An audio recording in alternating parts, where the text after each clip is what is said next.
Okay, so yeah, like I said, there is not going to be any quiz today. What we are going to be doing instead is finishing up the lecture from last time and then just talking about, what you can expect to see on the final. And if you would like to look over the assignments that are going to be relevant for the final, and if you have any questions about specific questions, you'll have an opportunity to talk about that. Yeah. So, yes, today is our last meeting. I know, unless I have completely. Here, we'll just pull up the syllabus. Okay.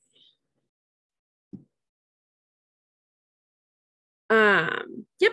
So today is the last class meeting. Here, I'll show you.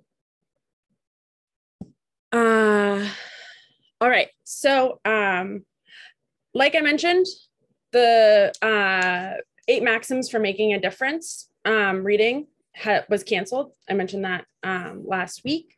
And in lieu of the Module 5 worksheet, you're going to be submitting your written reflection. Everyone's clear on that, correct? Yes. Okay. So,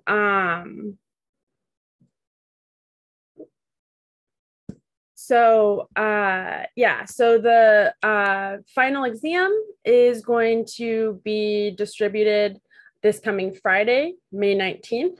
And it will be due the following, it'll be due on midnight. So it'll be made available either late Thursday evening or early Friday morning. And then it will be due Saturday, May 20th at midnight. Is everyone clear on that? Any questions about that?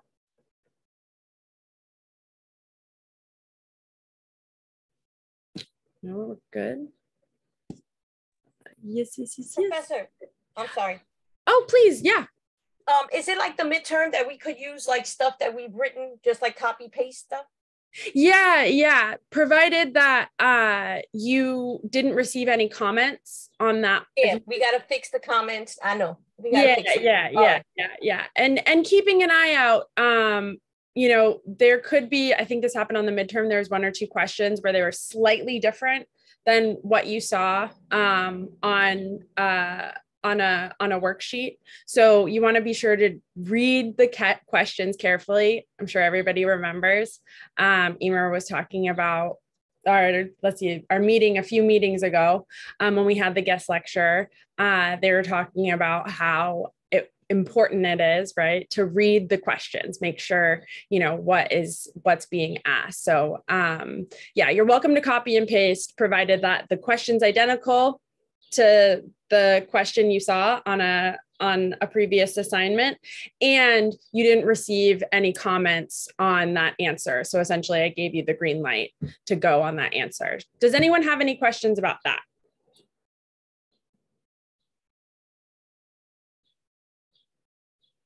Okay, wonderful. All right. Okay, so if we don't have any more questions, we can get started. Actually, quickly before we get started, I just want to show everyone something on the Blackboard. So I've posted an updated version of the in-class written reflection. There are 2 additional questions, which you're going to have the opportunity to get into some breakout groups and discuss your answers to those questions in a little bit.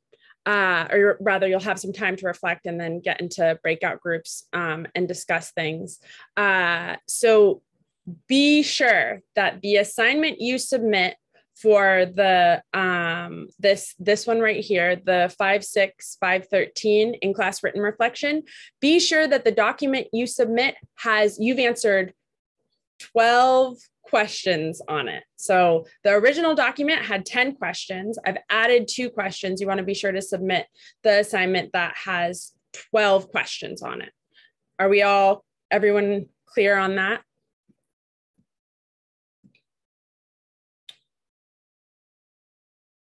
Yeah. Okay, wonderful. All yes. right. Wonderful. Okay.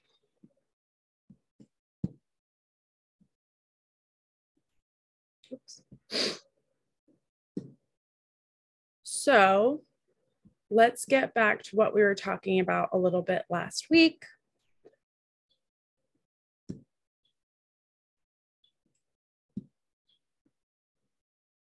Okay. All right. So we were, just to quickly review, we looked at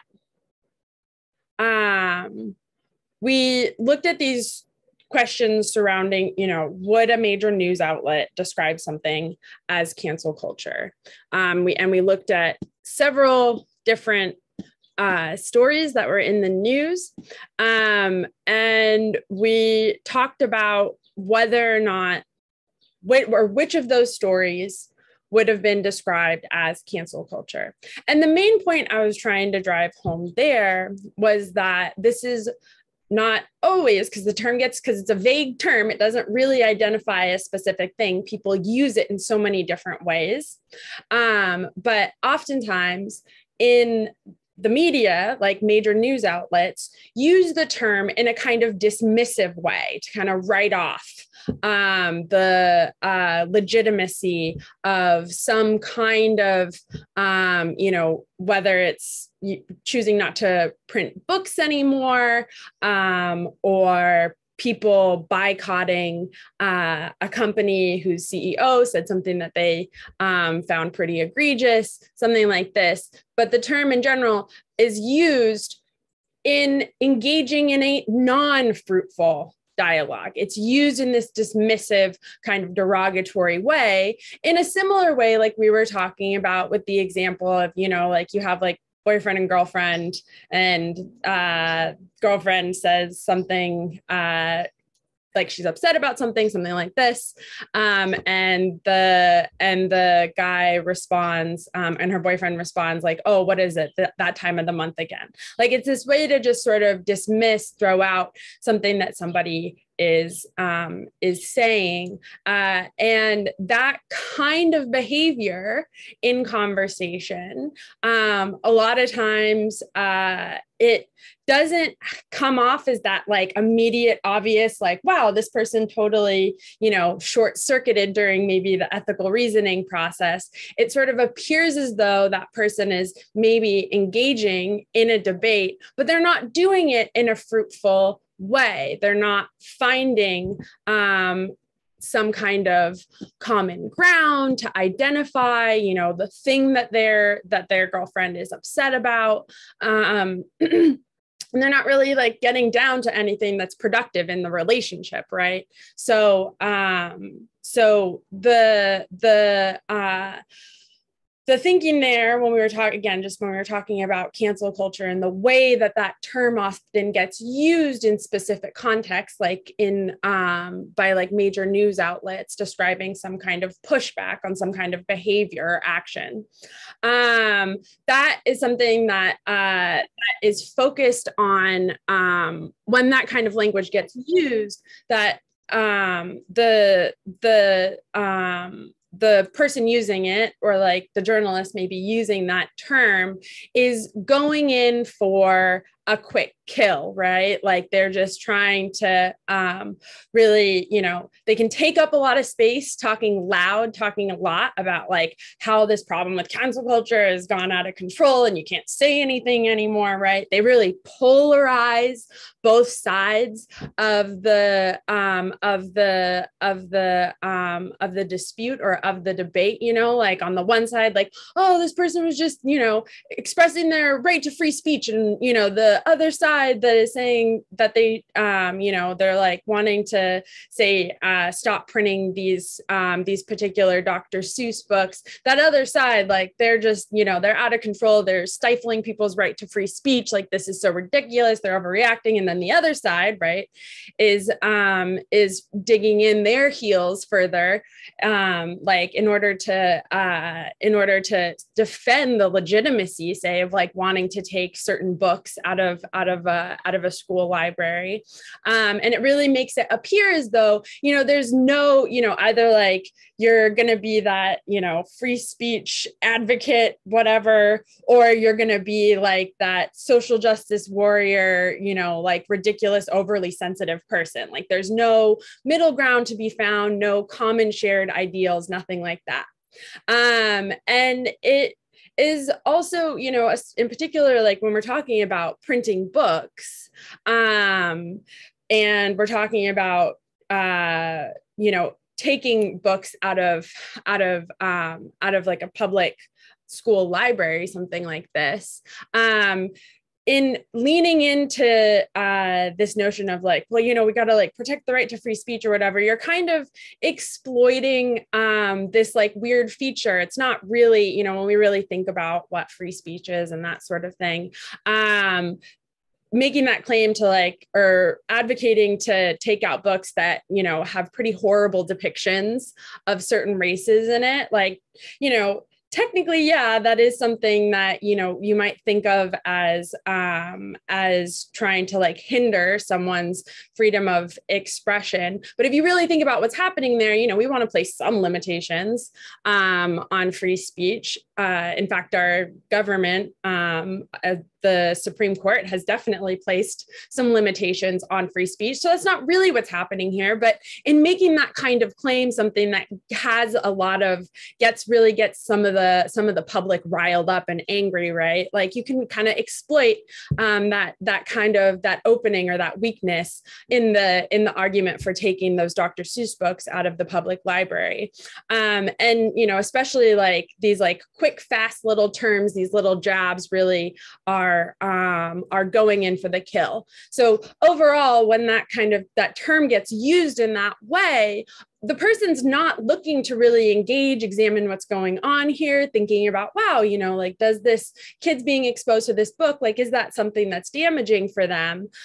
All the person cares about when they're like, you know, hemming and hawing about that being cancel culture is winning the argument. They're not trying to genuinely engage in the other side's view. So does anybody have any questions about non-fruitful dialogues more generally, or about sort of the example that I just gave, summarizing, spelling out what's happening there?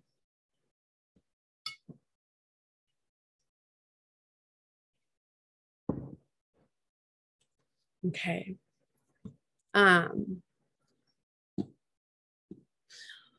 All right, so, and then you thought about sort of how a non-fruitful dialogue might have functioned in your life. You all wrote about that. You also thought about giving specific examples of people who engage in follow some of these rules for a non-fruitful dialogue in other debates.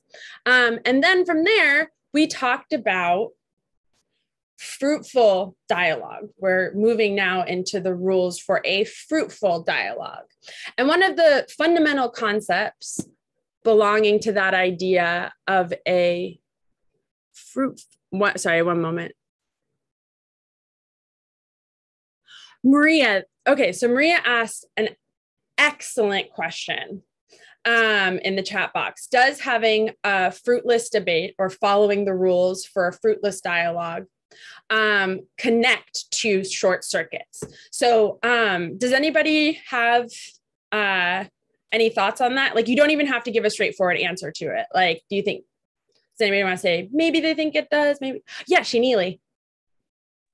So actually, when I was filling out my reflection, I actually, in one of my examples, I started off with two types of short circuits that I experienced that kind of segued into a fruitless like conversation, because I say I was being dogmatic and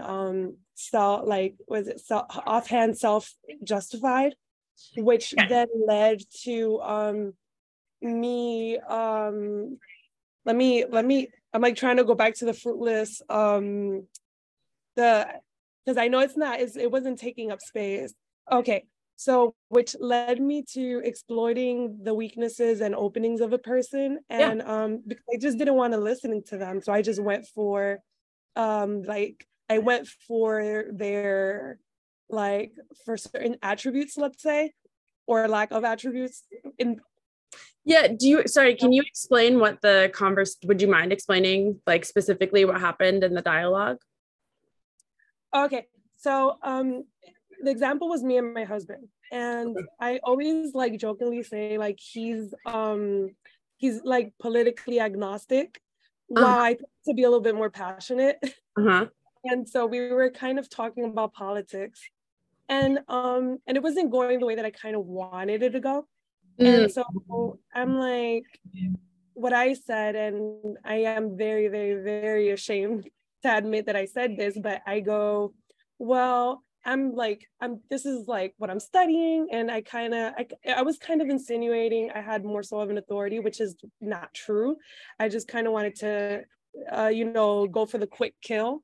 Right. Like being like, well, I study this, so don't worry about it. Like, I don't know the answers, but I go to school and I do this and you don't. So, right. Exactly. And then I felt like I hurt his feelings, and I felt so ashamed because like he's, sacrificing a lot for so that I can get education. He's not, so yeah, that was that conversation. So I proposed, I mean, I think this is, I think this is one problem that we see a lot with I can think of two examples, like oftentimes the way that scientists try to communicate with the public, as well as like our Justice Department, communicating about certain former presidents and like how they their rationale behind making certain legal moves behind it, where like technically according to, let's just for the sake of simplicity, we can focus on the way that, I would say about anywhere from 5 to 10 years ago, the way that scientists would try to communicate with the public about climate change, where, you would have people sometimes pushing back and being like, well, I'm not feeling the change in the climate, or this is something that just like, climate cycle. And this is just like, this is not anything to do with CO2 emissions, or, like, can you give me definitive proof? Like you're calling this thing that you're saying about climate change a theory, right? And scientists would kind of have this like dismissive response and being like, well, what we do in science is theory. And it was almost like they refused to really think about the way that we, in just our regular day-to-day language, use the word theory. We use it as something that oftentimes is like, it's just a theory, right? Actually, so in the chat box, I want everybody to respond. Have you ever heard, like in your day-to-day life, do you feel like when people say like, well, my theory is blah, blah, blah, do you feel like they're telling you something that's true? So you can write true, they're telling me something that's true, or do you feel like they think it's maybe true? So you can say maybe true. So true or maybe true. When people use that word theory, do you feel like they're saying something that's true or maybe true? Yeah, everybody in the chat box.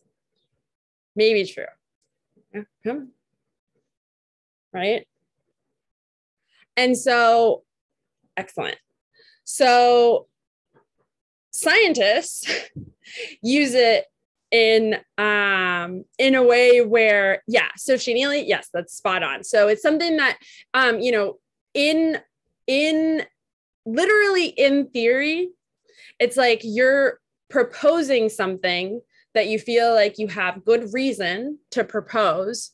And ideally, what scientists are going to do is they're going to be looking for evidence to disprove the theory. Now, there are a lot of things within science where they've been working for a long time, really testing theories, supposedly like going for, really, really long time, running all of these experiments, thinking of everything they can to like disprove this thing that they think is true. So in theory, it's falsifiable.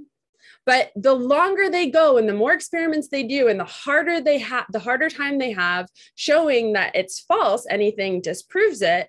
There's that's something that we can have, or scientists would have a lot of faith in. So if we are talking about theory,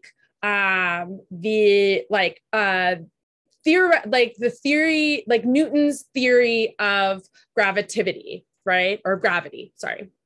So if we're thinking of that, that technically within science is a theory. They worked for a really in some ways, maybe even to some extent, to disprove that theory of gravity. So in principle, it's something that is supposed to be falsifiable, but they've gone a long, long time and haven't been able to falsify it. So it's something that for the most part, they assume to be true. It carries a lot of weight.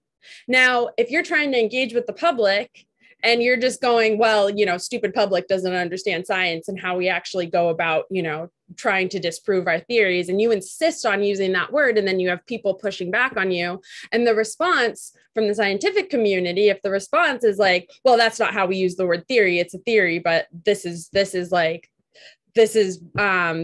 we have good evidence to think this is going on. They're not responding. They're kind of like Shaneely was describing, they're kind of saying they're leaning into their well, we're the smart ones. We know what's going on here and you just need to listen to us, instead of actually engaging with the questions and trying to, give an explanation as to how theories work and the weight that they place on using that word. It takes a lot of work to even establish something as a theory. There's a lot of legitimacy there. It's not the kind of, well, maybe this is true. There's very little skepticism about it being true. There's a lot of faith that it is true when scientists use the word theory, but then they're not thinking about how people use it, in the day to day, well, it's just a theory, it's just something that I'm thinking maybe is true. Right. So in those kinds of back and forths, what we find is sort of parallels what Shaneely was describing in this debate with her husband, where it was just not engaging, not thinking about things, just really doubling down on your own ideas, and then trying to maybe come in with some kind of little quick zinger to shut down the other person, maybe appealing to the fact that oh, well, you don't have any background in these things, so I'm just not, you don't know what you're talking about. That's a way that not only could we engage in a fruitless debate, but if you don't have good justification, scientists had good justification behind the things that they were saying, versus what Shaneely was just describing, where she was saying, I didn't actually think this stuff through. It sounds like her husband was asking her some pretty good, challenging questions. And instead of engaging with that, she just went to this, well, I know stuff, you don't, and I'm right, not thinking about it anymore. And under those kinds of circumstances, you're not only not to pick on Shaneely, sorry, you offered a really good example. And I think a lot of us had probably been there before, where instead of, so not only are you doing the things going in for the quick kill, making this all about the win, that sort of thing, but you're also, on reflection, not really thinking through why you believe what you believe. And so when we're talking about something a hotly debated political issue, something that does have there's an important moral component to it, right? There, what we would describe is some ethical short-circuiting as well. So to answer Maria's question about whether or not whether a fruitless debate connects to short circuits. And again, that's such a good question. Sometimes it might. Most certainly, especially in those times where people aren't really thinking through what they're saying. They're just kind of like maybe going for these little quips, these like little, what's it called? Like the little, I think sometimes people call it like gotcha moments, right? Has anybody heard that? Actually, yes or no in the chat box. Have you heard the phrase like a, what do they say? Like the gotcha moments, or like going for the, has then, yeah, have people heard this? Yes. Oh, okay. Yeah. Would somebody mind telling me then, how does it get used? Do people say like gotcha moment? Is that how they use it? Yeah, Ray. Well, in this generation, they say got him. Oh, got him. Oh, thank you. Yeah. I appreciate that. So can you use that in a sentence for me? Would you mind? Like let's say you're having a conversation with your best friend, and you know your best friend shouldn't be dating this other person, so you start asking questions to get the right answer. And then you say something, you go, ha, got him. Thank you. Oh, that is so good. That is so good. Like an internal checkmate. Oh, that's great. I really appreciate that. I felt kind of like a little bit dated for not knowing exactly how that gets used. That's awesome. That's great. Okay. So I think Michelle, you had also said that you thought there was a connection between fruitless debates and ethical short circuits. Would you mind just saying a little bit about what you had in mind there? Or like if you had an example?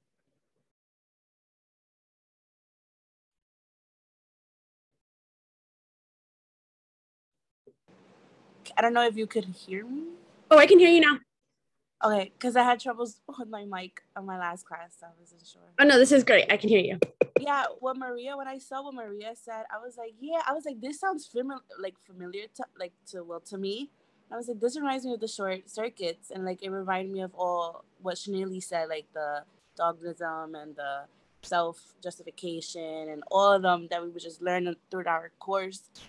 So I was just like, this sounds so familiar. It's gonna be so easy, but I never knew there was like another way to like the non-fruitful dialogue, and like I feel like this is way easier. To understand? Yeah, it's like more clear. Like I found it more easier with the non-fruitful dialogue than what I read on the textbook was easier as well, but I feel like this is more of like a clear, balanced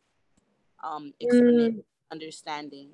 So I was like, yeah, and also you've gone through the ideas a bunch of times at this point. Like that's the thing, you're doing philosophy. Good job. So I think that we can just kind of feel intuitively that connection. I mean, I think that one thing that may have been a little bit hard to wrap our heads around with the ethical short circuiting, is that most of the examples that we were discussing are examples born from dialogues, right?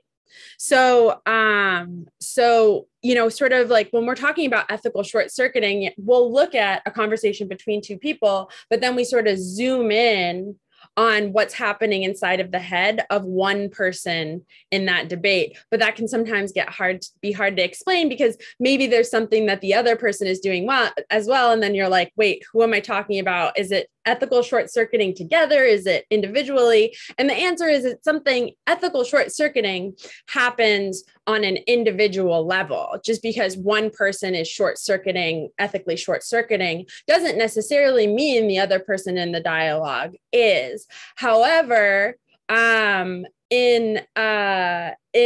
following a rule, in following rules for a non-fruitful, I guess actually, in following the rules for a non-ethical or a non-fruitful dialogue, what's going on is we're sort of seeing potentially the effects of ethical short circuiting on another person in a conversation. So one thing I want to clarify, just kind of,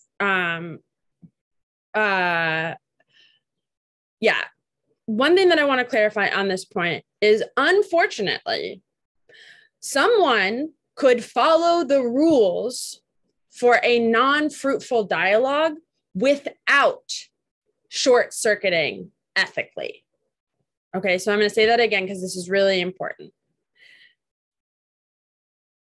someone can follow the rules for a non-fruitful dialogue without ethically short-circuiting.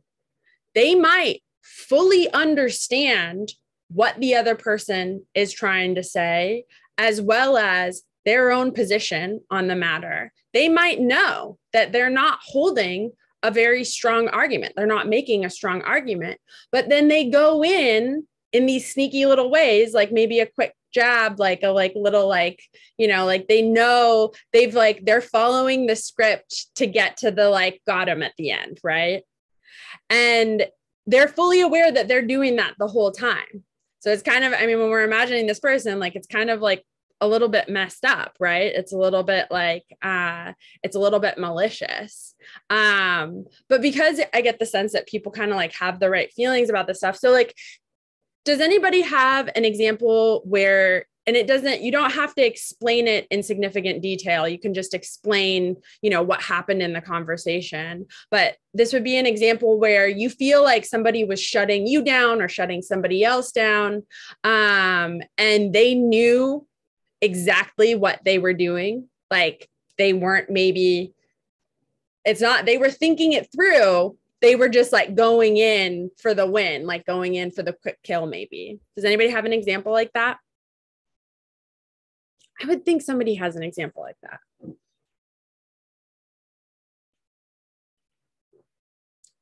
So again, this would be a conversation where somebody was maybe really taking advantage of the fact that the person they were talking to felt kind of insecure or uncomfortable in the point that they were making. This could be a conversation between a parent and their kid, or some kind of like an instructor and a student. Sarcasm to push buttons. Denise, would you mind just explaining that a tiny bit more? Oh, that's so good.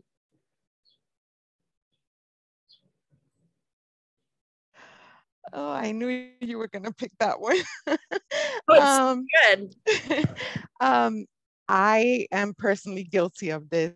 I tend to use sarcasm as a defense mechanism to push buttons and get a response from someone who's casually trying to just be cool and calm. And, I am very guilty of using sarcasm to make them flip the script and, Yeah, and get a little bit emotional to throw them off. Yes. And you can, yeah. I think that is I hadn't even thought about that. This is so smart. This is exactly what we're talking about, where it's exactly what's going on. Yes. Right. And you're not short circuiting, you're aware of their argument, you're aware of their position on stuff, and you maybe see that it's going in their favor, and you're like, ooh, I am going to push their buttons. They're going to get frazzled, and then I can win this argument. Yeah, like the book says, using weaknesses and, just pinpointing certain things.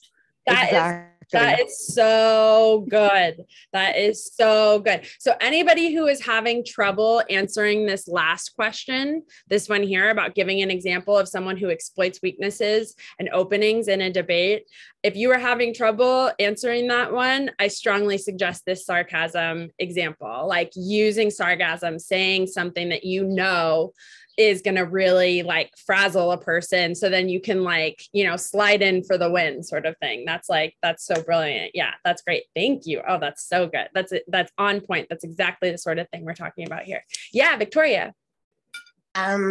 Just to piggyback on what Denise said, I think sometimes when you realize that someone is not really, maybe on a subject matter, someone is not really conversant with what you're saying, that that's a weakness. They don't have that, let's say you are discussing something about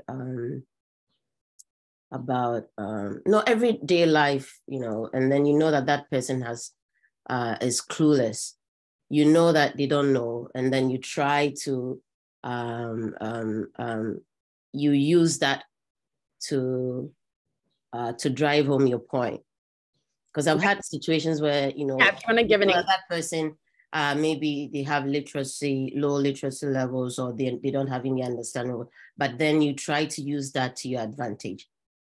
Yeah, being like, well, did you read this thing, sort of thing? I mean, I think that even if literacy isn't an issue, like everybody here has witnessed or experienced like some professor, instructor, teacher catching someone who hadn't done the reading and then being like, well, can you answer this question? Well, it talked about this in the reading. If you had done the reading, then you would know, right? Like going in for the kill. So that, Victoria, that's what you had in mind?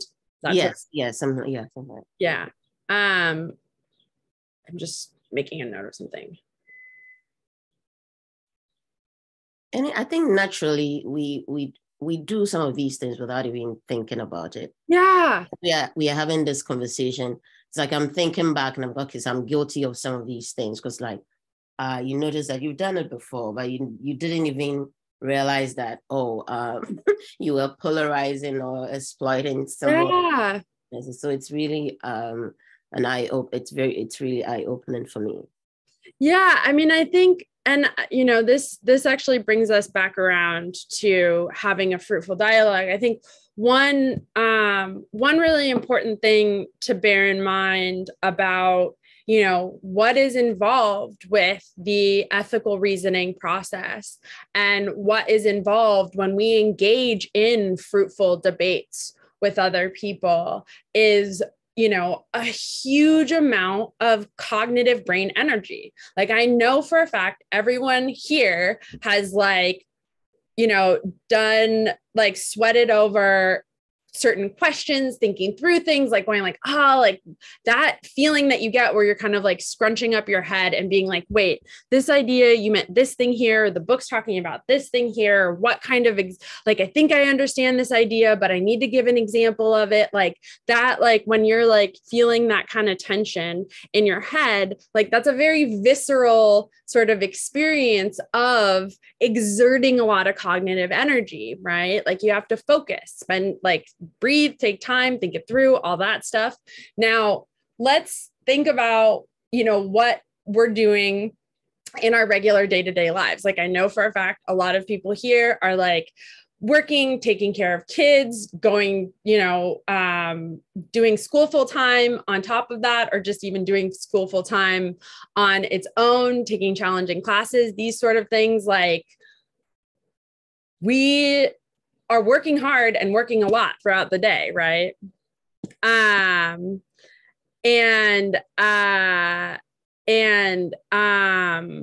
One thing to bear in mind is like through the day-to-day, like I think especially like taking care of kids is such a good example because of the amount of energy it takes, like pausing, stopping, thinking through, following the rules of a fruitful dialogue every time, like a little kid is trying to like ask you for something or asking to do something, things like this, right? Or questioning an order that you gave them, something you told them to do. Pushing yourself to like find the common ground and follow the rules of a fruitful dialogue. Like you just don't necessarily have the energy for that. Or if we're just like at the end of the day, hanging out with a friend, talking to a friend on the phone, whatever, and like, or talking about politics with our husband and like, we're like tired and that sort of thing, like digging in, listening, doing that kind of work, like we don't always have the energy to do it. So it's understandable that sometimes I think that given how demanding just the day-to-day stuff in our life is, it makes a lot of sense that people would be experiencing the thing that Victoria just described about like, oh, wow, when I like look back on it and I reflect, like I realize I've done this too. And to that, I just want to say like, you're only human, right? So I think one really important thing that I want to stress about these like following the rules of like a fruitful dialogue or a fruitful debate, pick and choose your battles. You're not always going to be perfect and there and present and have the energy to like really engage and listen. Just clock yourself, clock how you feel. And if you don't have the energy to engage in it, like you can walk away. Or if you kind of catch yourself slipping into some little like heated tifty type thing with like a family member or a friend or whatever, like, you know, when you can, take a breath, notice that maybe that's what you did, and then pull out of the conversation, like instead of dragging it on, right? Because I think that's a thing. I mean, we see that a lot on social media when people get in fights and there's just like this like wild back and forth between these two people. It's like, we use that phrase, you know, living rent free in someone's mind, where people are really just like going on in their heads about these like debates and fights that they've had with people, like thinking about how stupid and horrible this person is. Like, clock it and be like, okay, well, you know, do I want to kind of continue spiraling out into this like pretty fruitless dialogue interaction with this other person? Because, you know, that can also be pretty draining. So yeah, I think that's like a really, really important thing to bear in mind as we're talking about having these fruitful dialogues. In no way, shape, or form is this saying like every single conversation you have, you need to be following the rules for a fruitful dialogue. Like, you're going to get into back and forths with people about, you know, important moral issues. And you're not always going to be perfect. And sometimes you might slip into the fruitless debate kind of territory. And if you can, pull yourself out of it so you don't spend too much energy doing it, and then come back to the conversation, maybe, when you feel ready to like really focus, think about where the other person is coming from, and potentially find some common ground. So we talked about this last time. This idea of common ground is really at the center of following the rules for a fruitful dialogue. So I know a lot of you had heard this term before, where finding common ground is something that we do to really move towards some kind of understanding about this disagreement maybe that you're having with another person. Definitely reducing polarization, right? Because when you find certain principles or values that you agree on, you see yourself at less opposing ends. For example, the Dr. Seuss books being taken out of public libraries. If, you know, instead of going like, that's cancel culture, and then somebody else going like, yeah, well, you love racists, right? Like really like polarizing the debate, coming together and being like, we both care about safety of children. Let's just think about the one little kid who's reading this book and seeing somebody who they identify with depicted in this like pretty dehumanizing, awful way. Like, imagine a little kid looking at that and just feeling sad. Like, do both sides care about that? You know, and coming at it from there, like being like, well, you know, if we both can, like, we don't want kids' feelings getting hurt, like really about something that, you know, some part of themselves that they can't change, right? Then, you know, is it really worth it to have this book in a library that, you know, a kid stumbles across like once every few years? Or, you know, like what's at stake here? And yeah, there you don't even necessarily have to like talk about like, oh, you know, like, well, you love putting racists in children's libraries, or like, oh, you and your cancel culture and your oversensitivity, right? Like, you can find common ground and sort of talk through, you know, like really what's at the heart of the issue, which is like little kids seeing depictions of a group that they belong to that really like makes them feel bad about themselves, right? So that sort of finding that sort of common ground, like I was just describing in the Dr. Seuss book example, that debate, that, you know, thinking about the kid, and how this like might make one little kid feel, really like taking time to like sit on that and picture that in your mind, like on both sides, right? Like, that is a way of finding a point of probable agreement.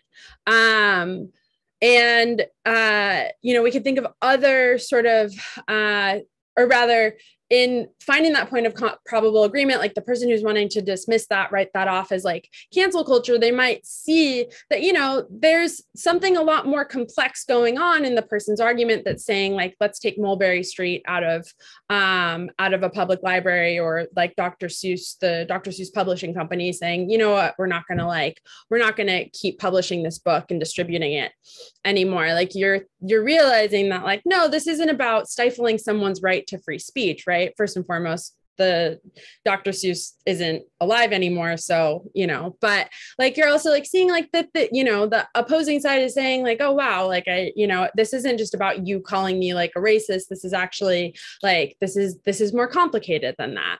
This isn't about you necessarily being overly sensitive. It's more complicated than that. And potentially, depending on the circumstances, we might find that like there's not clear yes or no position. So one thing that often happens when we're talking about like, oh, like let's take this book out of, let's stop publishing this particular book because of something offensive that gets said. Like you're not necessarily making a claim about all offensive things that get said in books, right? Like that's another thing that we see people say. They go like, well, if you take that book out of the library, then like what's next? And then this is fascism kind of thing. And seeing like, no, it's not like a hard yes or no every time. It's, it's like we can go like maybe one kid's book at a time, or just keep ourselves like paying attention to like the kinds of things that our kids are reading, right? Like we don't need to make any hard and fast rules about like what stays in the library and what goes out. And additionally, really thinking on like the main points of the argument. Like the main point of the argument wasn't to like call other people racist. It was about keeping kids as safe as they can be. And in moving through all of those things, like in finding that kind of common ground, what people are capable of doing then is really focusing on what they are talking about, instead of going off on this point about like this vague notion of free speech someone might have, right? Like they're focusing on the task at hand. They're focusing on like, how do we keep kids safe in terms of like the kinds of books they're reading in libraries? So does anybody else have, say, like an example of maybe like a debate where people found common ground like this? You don't have to go into like significant detail. You can just, again, explain, here's the situation I saw, or this conversation I had with someone where like, we kind of like came together and I thought about how the other person was feeling. And like, we actually like saw where one another was coming from. I'm sure, because I remember last time a lot of people were like, oh yeah, that feeling that you get when you kind of like let down your guard and start just like, okay, I'm not going to worry about the win. I'm just going to like see if I can understand what the other person is saying.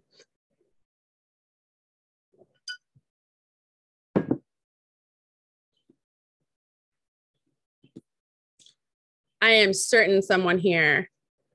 Let's see. What about Jose? Do you have an example of something like that?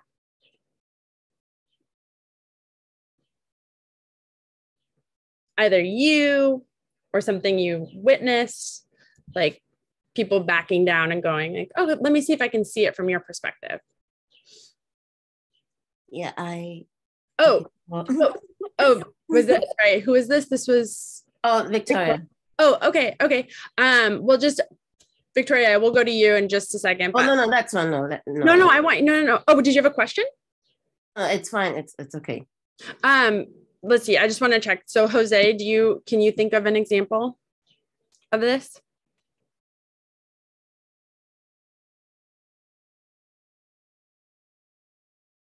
Jose.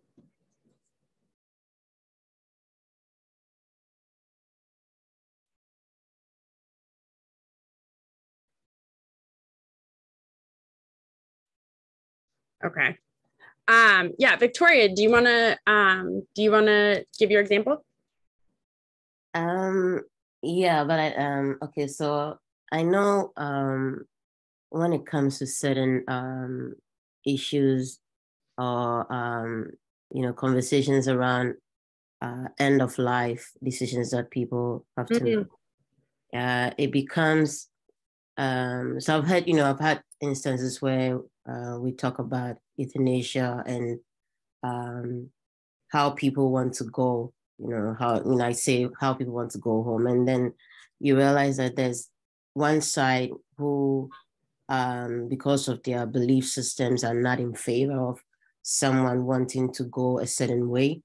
And also we have me coming from a religious, from a religious background. I have my own views about that. So in conversations like that, knowing how everyone's views are connected to where they're coming from and belief system, I try to also listen to the other side.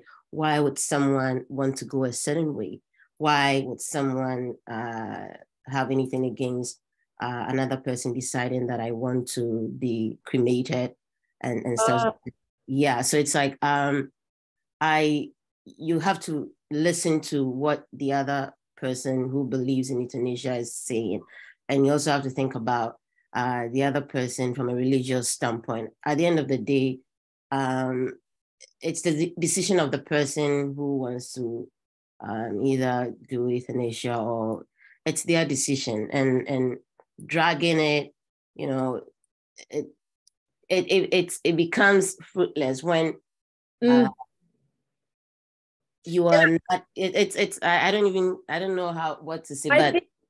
I think what this is, I'm so glad that you brought this up, because this actually leads us into the next thing that I really want to emphasize with people.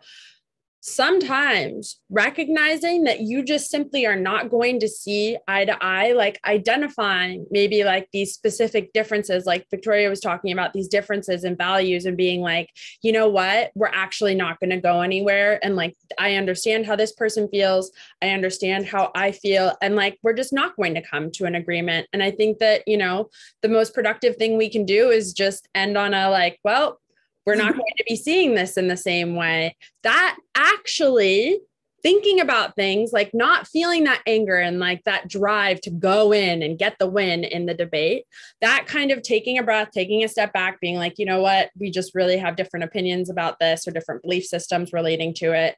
So I'm going to leave the conversation. That's actually following the rules of a fruitful debate. You're really like, you went for you looked for common ground.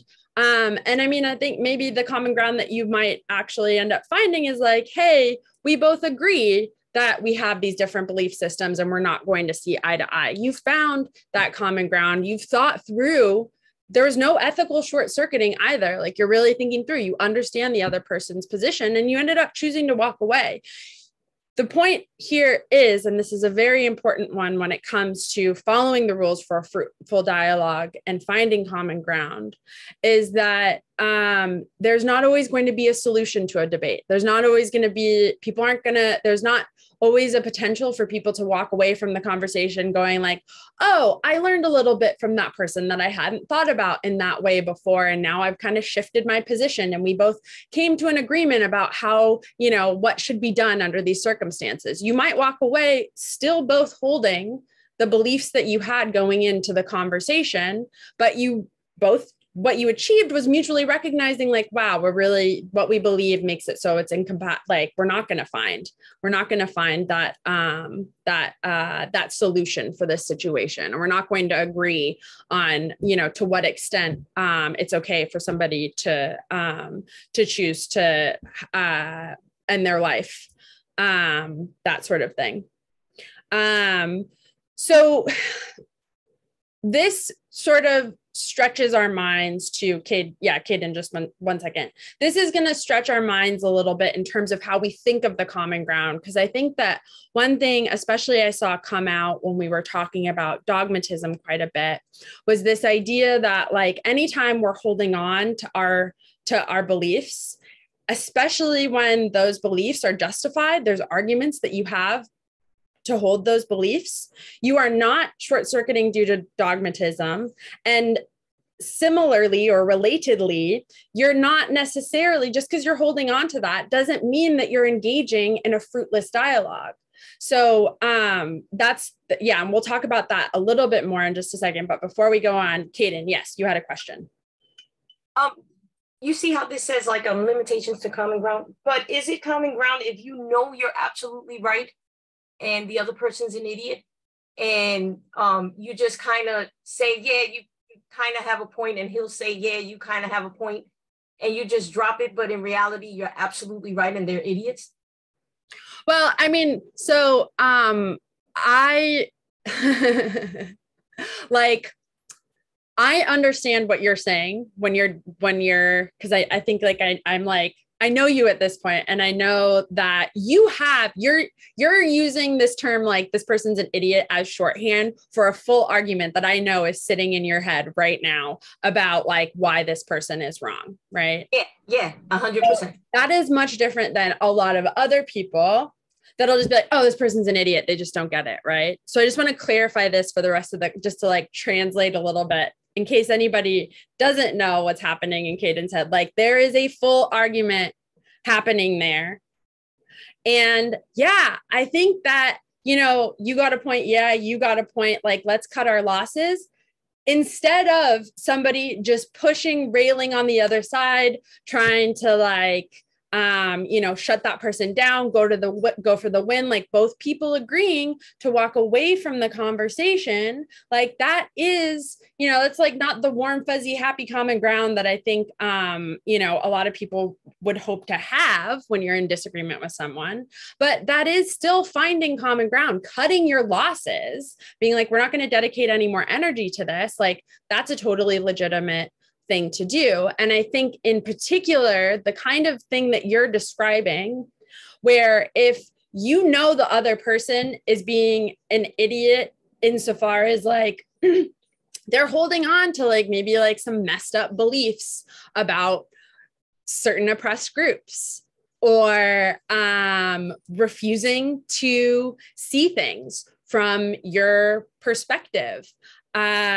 And I think like in particular, like if they are like dismissing in some kind of way some legitimate experience that you have that's like important to you, or saying something, whether it's intentional or not, like cruel about you, under those kinds of circumstances, what we often find are we have two sides of the conversation. We have like one person who's maybe like advocating for something they need, something like this. And then you have another person who's kind of going in for the attack on stuff, like refusing to see things from their side, maybe like stereotyping them or thinking about them in some kind of derogatory way.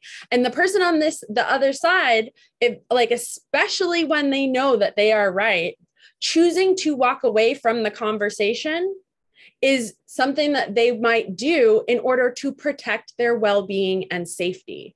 So just because you are in disagreement, again, I want to reiterate this, just because you are in disagreement doesn't mean that you need to hear out the other person's side. When it comes to something that is relevant and important to your own safety and well-being, and if somebody is like saying something that's like dismissive or cruel about that, there is no short-circuiting happening. You're not being dogmatic. You're protecting yourself, right? Does anybody, oh, sorry. Yeah. Sorry, who was that? No, I was just saying thank you. Yeah. So it's really like, yeah. So I mean, like, like Kaden, what you said kind of made it sound like it was like you were like maybe doing like an offhand self-justification and following, like calling somebody an idiot, even in your head. Like, you know, some people might think that that was like an example of somebody following rules for a non-fruitful dialogue. And the point that I'm making is like that actually what you're describing could also be a situation where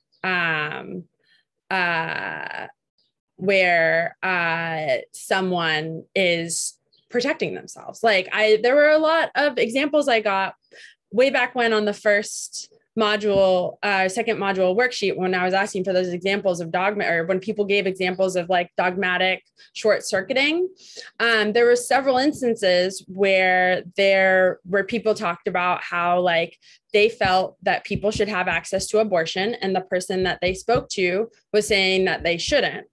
And like you were, you know, if we are talking about legislation governing your body, what you are allowed to do with your body, and you have full reasons for thinking that you should exercise autonomy over what you can do with your body, there is no obligation on your part to further engage, find common ground with this other person, that sort of thing.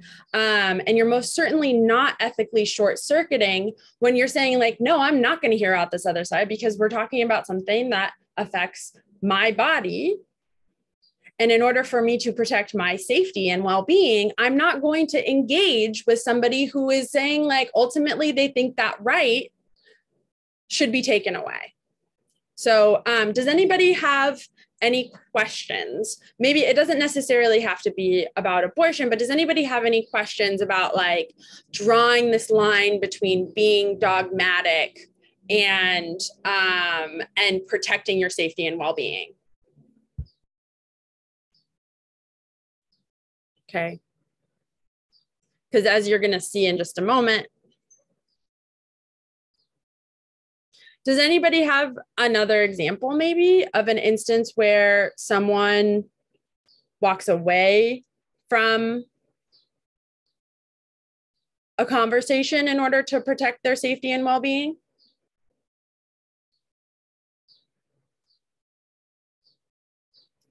Well, you'll have the opportunity to write about it in just a second. So yeah, so what I was just discussing there essentially are some limitations that we want to place on finding common ground. So if you notice up here, like down in the notes, I was talking about, you know, trying to see where the other person's coming from, recognizing that the other side might be more complex than we're giving it credit for, or seeing that there might not ultimately be a yes or no here, that sort of thing. We want to place limitations on how far we go with that. There might be circumstances where we might say, you know what, this person's an idiot. Me listening to this is harmful for me, and I'm going to walk away. That is what we might call putting a limitation on common ground. Another way that we describe that kind of behavior is setting boundaries, right? So, yeah, yes or no in the chat box. Have you ever heard someone, or have you ever used the phrase like, I need to set better boundaries, or I need to set boundaries with this person? Everybody.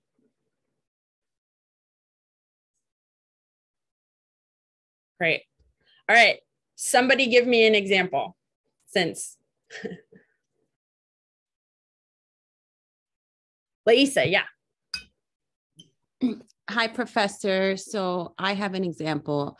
I'm actually reading a book called Boundaries with Kids. I'm going to get started because I have felt that I don't have any follow through, like with my children. Like I'll say something and then tell them, don't do this. And then the next day they'll ask me, hey, Mom, can I do this? And just because they ask me over and over again, I give in, not to hear the crying. And I have said to myself, I need to set better boundaries. I need to, if I say something, I need to stay with it. So I actually put on the refrigerator what like the punishment is or what I've said, so I don't forget. I know it may sound weird, but no. I have a very strong feeling that there's people in this classroom that, in this digital or virtual classroom that like, yeah, like she really understands. Thank you. Yeah, I think anybody. You're not alone. Oh, thank you. See, whether you have kids, cousins, like just whatever friends, kids that you've taken care of for longer than a few hours, I think everybody should like be able to practice a lot of empathy to understand where you're coming from. And I think it's such a perfect, simple example of exactly the kind of thing that we're talking about here when it comes to wanting to put certain limitations on the common ground. Because even though they're kids and you're not really engaging in any kind of like it's like you're on different levels when it comes to like how much you can be having a dialogue, right? Yes, for Sure. sure. And it's the day-to-day, like do this, don't do this sort of situation. Yes. Like even despite those differences and say like getting into a debate with somebody about like abortion access, right? Even though those are very different conversations, the thing that I'm talking about here is making space for the other side. So what Laisa was just describing was like, there's a lot of space made, right, for her kids to keep, or she was saying, she was like taking issue with like kids taking up space, keeping and asking these questions, kind of like be like getting their mom to just like tire her out. So like eventually give in, right? Like they know what they're doing for them, like in many ways. And like, it's okay to not stop every single time and be like, okay, well, let me rethink my reasons behind why I said no last time. Like, are these circumstances exactly the same? Like, let me try to see it from your perspective. Why would you want to ask me the same question, like having cookies right before dinner or something like this that you asked me yesterday and I said no? Like, where is it?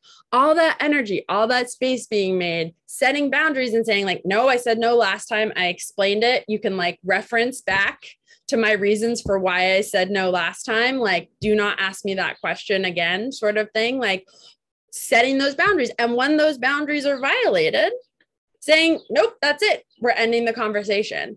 That is very much placing a limitation on finding common ground, right? You're not thinking about like, okay, why is it different that they asked me this time as opposed to the last time I said no and things like this. Like you don't need to keep pushing and thinking about like, maybe there isn't a hard yes or no to like whether they can have cookies before dinner or something like this, or maybe like what's going on in their head is a little bit more complicated than I'm giving it credit to, or giving it credit for, like that sort of thing. Like you want to place that limitation and engaging in that kind of head work and thinking about where your kids are coming from.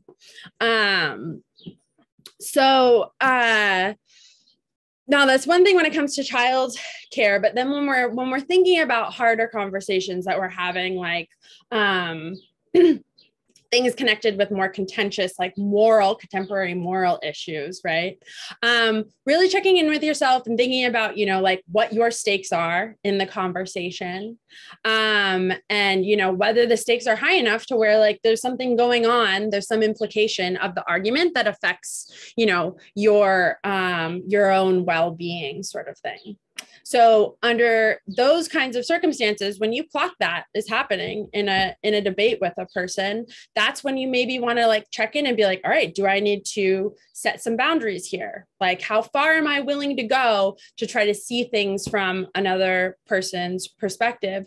Or just simply trust your intuitions. If you feel like a conversation is headed in a really unhealthy place for you or a damaging kind of place for you, if you feel like somebody is gearing up to kind of like take the quick kill, give you like a hard jab, do something that's like hurtful, you can walk away from the conversation too. Place those limitations. And you can place the limitation by saying, you know what, I don't think we're going to see eye to eye on this. Like, I'm going to step away from this. I don't think this conversation's going anywhere. That is, you're still following the rules for a fruitful dialogue.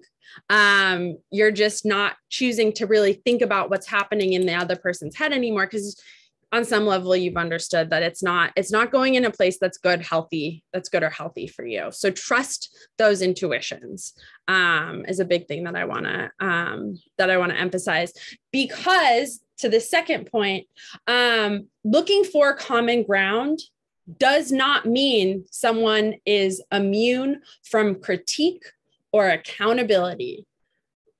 If somebody is saying something that is like derogatory about you, or something like offensive, like a negative sort of like leaning into a negative stereotype, like is it that time of the month again, that sort of thing, trying to see things from their perspective doesn't mean that they're immune from critique or accountability. I think we're all kind of familiar with instances where somebody says something that is not okay. And they kind of acknowledge it later. They're like, yeah, I shouldn't have said it in this way. What I was really upset about was this thing, and this is what I should have talked about. You can still go on in a conversation. I think that this is something that happens with family members, friends, like romantic partners, whatever. Oftentimes when we're like getting into heated back and forth with people, where like, you know, maybe because of some sarcasm, you kind of like set them off a little bit, heat them up, and then they say something that was like kind of mean, not exactly the right way to capture what they're feeling, but like it was a little bit of a jab. Like we can still hold them accountable for saying something that was messed up, just like we could still hold you accountable for like trying to rile them up a little bit to like throw them off their game. And you know, depending on how important it is to keep having that conversation to like get to the bottom ground, you can still, even from that point, like try to see things from one another's perspectives. So in what I described here, does anybody have like an example of that in mind? One where, you know, people mess up, say some messed up stuff in a conversation, end up recognizing it, potentially apologizing, and then seeing where the other is coming from later, maybe. Does anybody have an example of that?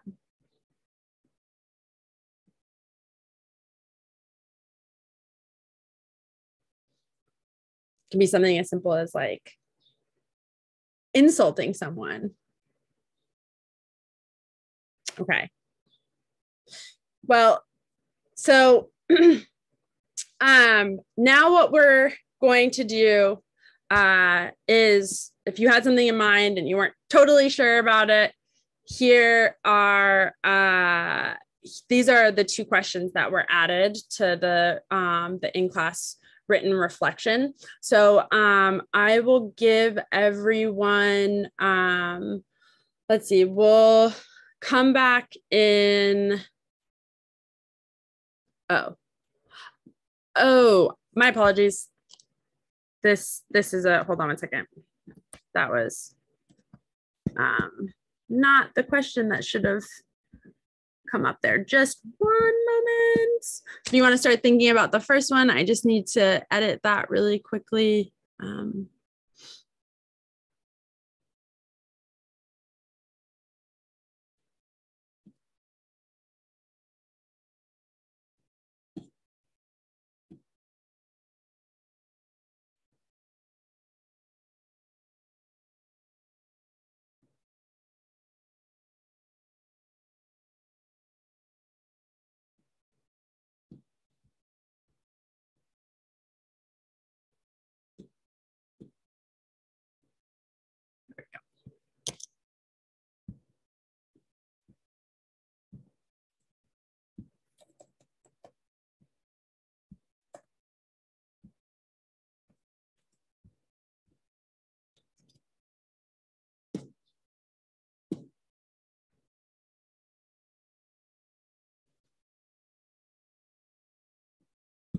Yes, Denise.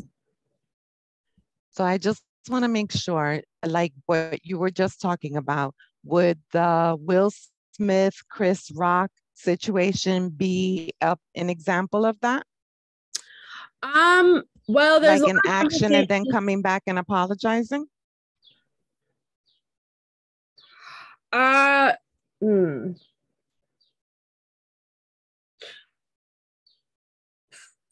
It's really it's really complicated because so much has been said about it. Okay. Like in particular, like I am aware that Chris Rock has really dialed back, like he's really dialed back his participation in making that whole thing happen. It's a really complicated situation. So what I would suggest you do is get really clear on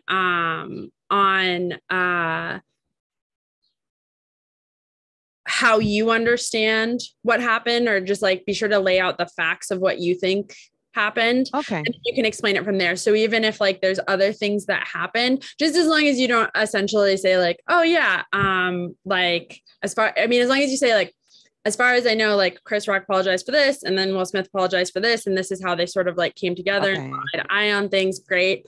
And yeah, and then if you're curious about it, like got it. Chris Rock Thank is you. like kind of being a jerk about things still. Got it. Yeah. Thank you. That's a great example. Okay. So Pastor, I have a question. Yes. When did we do question 8? Was it from last week's lecture? I believe so. We didn't do that. Oh, let me see. It was 8 was Turns of phrase. Was the turns of it was the turns of phrase. Okay. So I am so sorry. Okay.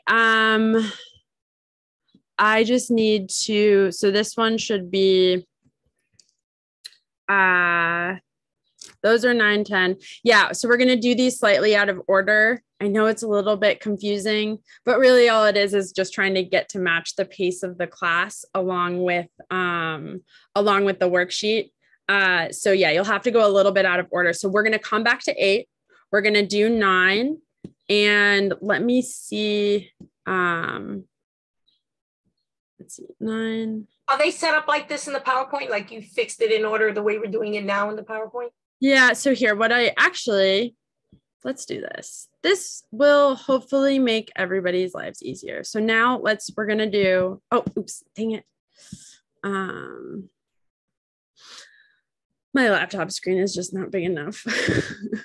Okay, there we go. All right, so this is the updated version of the, so the 2 that we're going to be working on right now is give an example of someone who sets boundaries in order to protect their safety or well-being.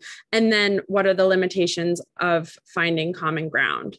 Have you ever put limits on finding common ground with someone? Now, I just want to go back to the question that she Neely asked in the chat box about.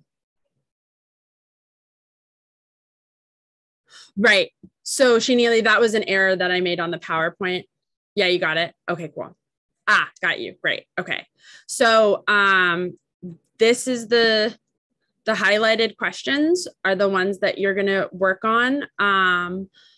Let's see. Yeah, I'll give you 10 minutes. So 10:35 will come, just under 10 minutes, 10:35 will come back.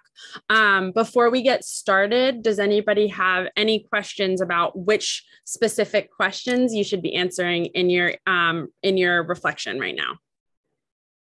Professor, I have a, just want to clarify, for question 10, you said, have you ever put limits on finding common ground with someone? Do you want us to just say like, yes, I have find, or no, I haven't put any limits, something like that? Or do you want like another example? Sorry, so you're actually for number 10. Oh, I see. So after you explain what the limitations on finding ground are, have you ever put limits on finding common ground with someone? It depends on you. I won't mark anybody down. If you want to say yes and you don't want to explain, that's totally fine. If you want to say yes and explain, that's another example. It's up to you. Okay, thank you. Because sometimes explaining it might help you. Yeah, it takes like, I'm thinking. It's like, yeah, totally. But also if you don't want to share it and you're clear on it, like that's fine too. Okay, thank you so much. Okay, do I have any other questions about what we're doing? Again, I just want to reiterate that's going to be working on these 2 questions.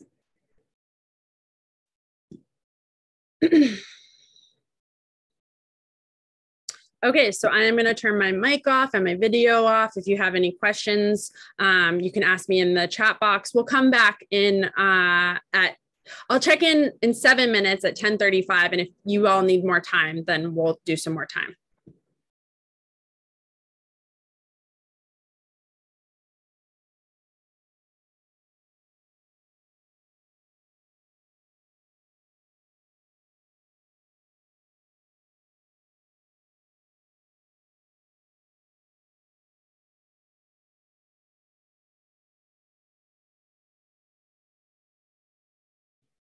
details for a fruitful dialogue.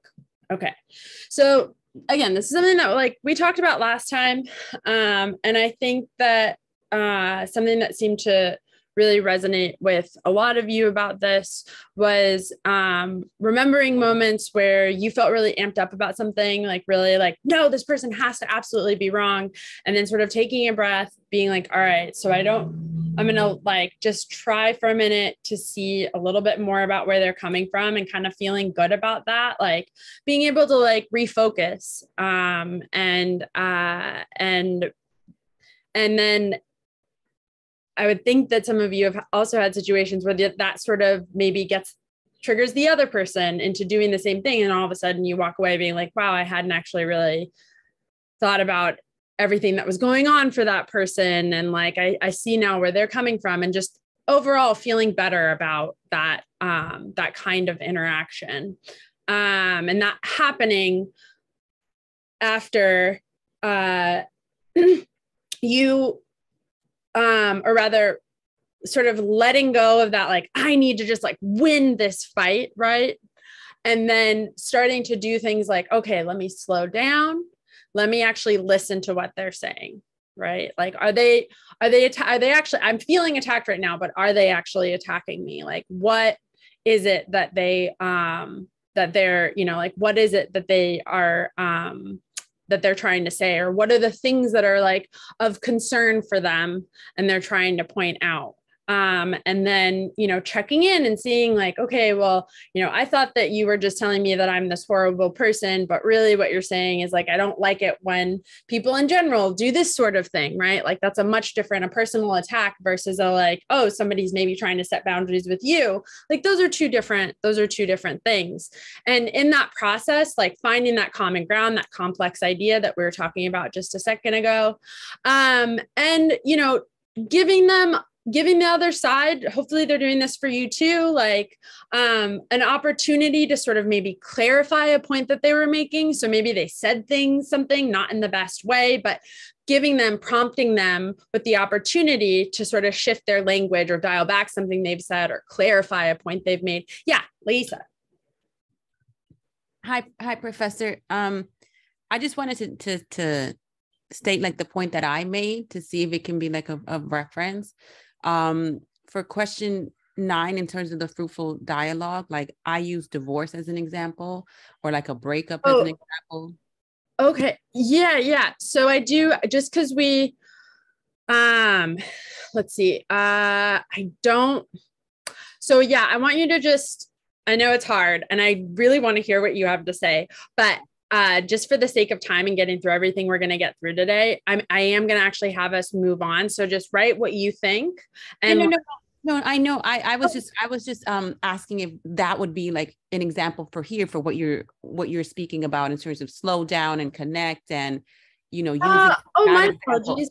Okay, apologies. Yeah. So why don't you just okay? So like during a divorce or some kind of breakup. Yeah. So like we use all of these in order to either connect or put hard stops, so that we can actually try and move forward is what I was saying. I had used one of those examples because I feel like it takes on everything. Like we have to, you know, slow down, we have to listen, we have to connect, there is going to be a hard stop there, you know, and it's, you know, in my experience, it's I'm using all of this now in my life. So. Yeah. I mean, I would think that like breakups, divorce, or even, I mean, if you've ever had the opportunity to kind of like break up like with a friend or sever some kind of relationship. So not necessarily even like a romantic relationship, but yeah, like coming to that agreement, being like, okay, yeah, we're going to terminate things. We're going to end things. Like, we're not going to continue this relationship anymore. If you oftentimes, you know, in all those situations, it starts off being pretty heated, but I would think that at least some people here probably have had experiences where it's like, all right, we're going to cool down.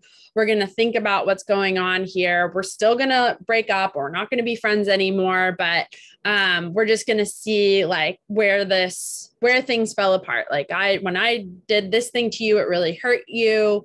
It eroded trust, and you're not really in a place to build back that trust with me, or maybe you don't have the energy to like go there and do that. Right. And saying like, okay, yeah, like, and then, I think that in those moments, especially when trust has been eroded in a relationship, whether that like be cheating or a friend talking behind your back or somebody, just like regularly not showing up for you, whatever, giving the other person potentially an opportunity to sort of like explain what was going on with them, that sort of thing, like why they made that choice, why they say like gossiped behind your back, or decided to like play video games instead of taking care of you when you were sick or something like this, sort of like letting them clarify like what was going on instead of just like keeping them cast as like this evil villain who did something wrong, full stop. Right. And then also, in those moments, like staying engaged as best you can, listening, that sort of thing. Like, yeah, exactly. I think that's a perfect example to talk about here. Thank you so much for bringing that up. I think that's a great way to think about it. So I guess at first glance, do any of these rules confuse anyone?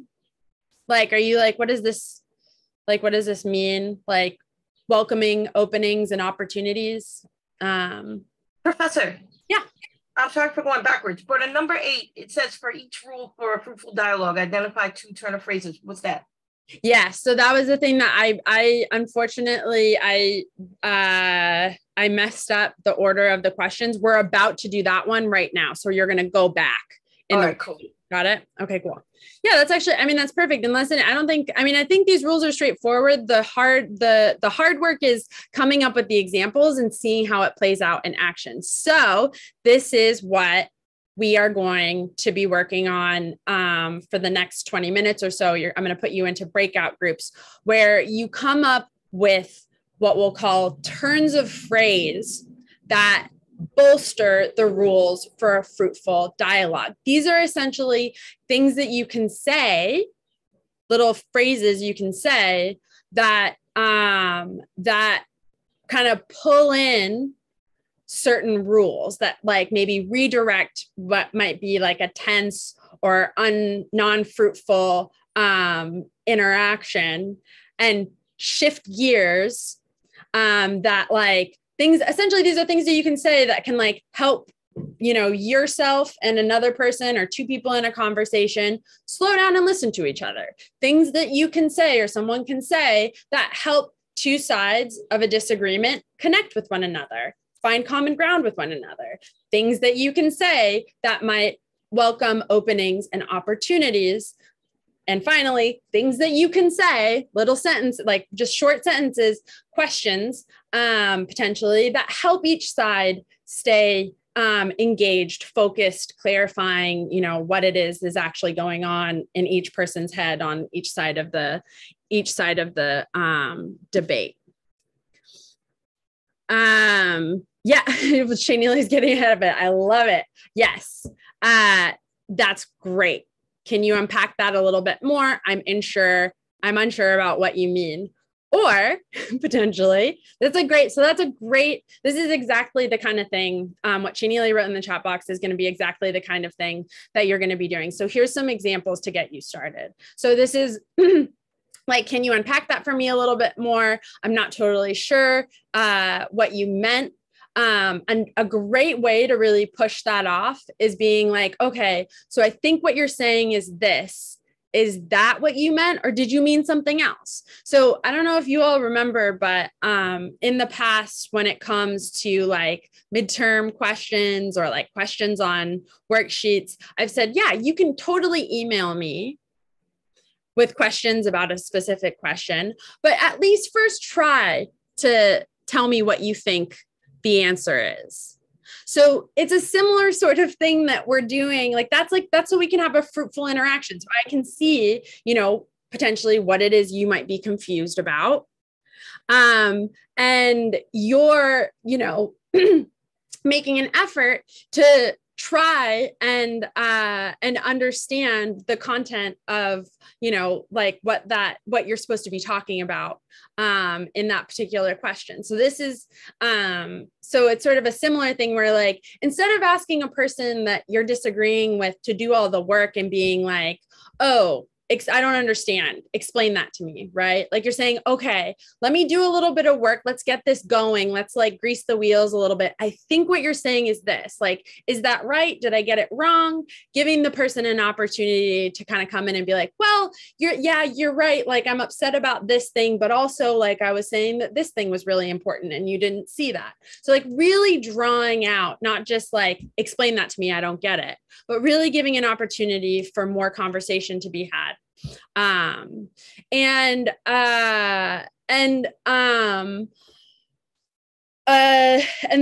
the next one, we have an example of a turn of phrase that helps you connect, helps you find common ground with a person. So, if they bring up something that sort of reminds you of something else that you agree with, saying something along those lines. So, like, one thing that we might think about, and this was an example dialogue in the textbook, is that disagreement between two people, one person, the vegetarian, being like, no, you shouldn't ever eat meat. And the other person being like, no, I should be able to eat whatever, your idea is stupid, like, meh. Right. So instead of going down that road, if you can find common ground, values, shared values, like maybe you both agree that animal cruelty is wrong. So somebody's saying like, well, I like, the thing that really bothers me about eating meat are these are a lot of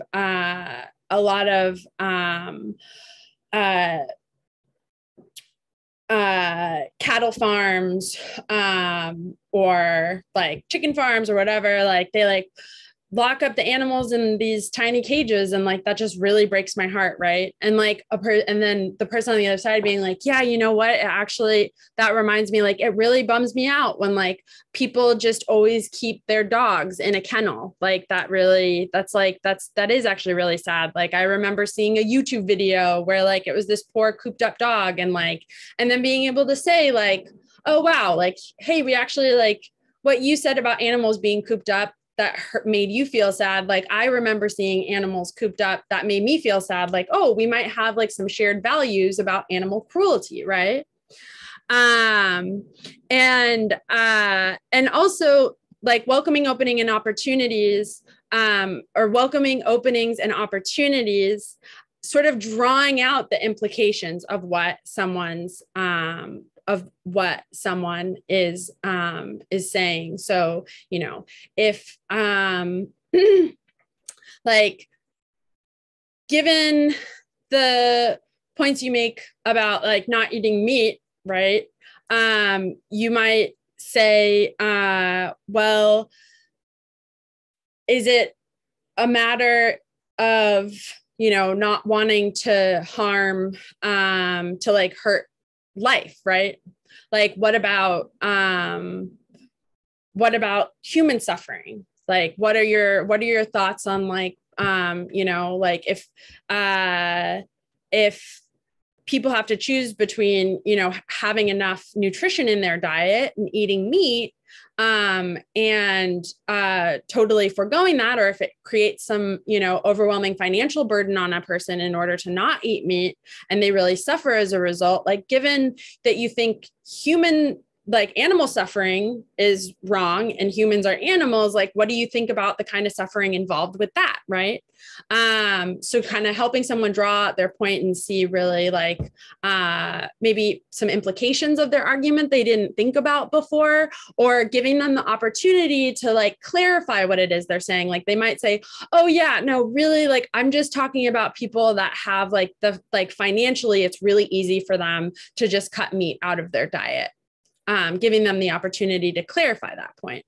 And then additionally, like staying engaged with it, like, oh, you said this thing. Have you heard about this other thing happening? So earlier, I can't remember, I think it was Denise brought up that example with like the Chris Rock, Will Smith thing that happened. And I was saying like, yeah, there's a lot to the story. Like, we could kind of think of a similar interaction between people being like, oh yeah, well, like it was really messed up, what Will Smith did, but like, did you hear about how Chris Rock responded to it afterwards? Like kind of doubling down and making fun of him. Like, what do you think about Chris Rock's behavior? That sort of thing. Additionally, and this is like, and for any of these, like you could also imagine ways, especially when it comes to welcoming openings and opportunities and staying engaged. Those are great places to lay down boundaries as well.